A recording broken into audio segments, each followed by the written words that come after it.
નમસ્કાર મિત્રો, હેલ્થ ઉજાલા ન્યૂઝમાં આપનું સ્વાગત છે। સુરતના સરથાણા પોલીસ સ્ટેશન હદ વિસ્તારમાં કૂટણખાનું ઝડપાયું।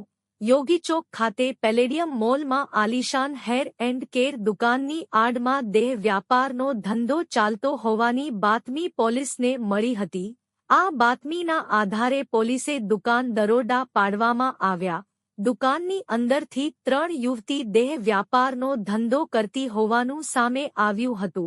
પોલીસે 2 સંચાલક અને 2 ગ્રાહક ઝડપી પાડ્યા। આલીશાન હેર એન્ડ કેરના સંચાલક અનિતા અને 1 પુરુષ તેમજ 2 ગ્રાહકોને ઝડપી પાડ્યા। શરીર સુખ માણવાના 2000 થી 3000 ગ્રાહકો પાસે લેવામાં આવતા હતા। યુવતીઓને 500 થી 1000 રૂપિયા ચૂકવણી કરવામાં આવતી।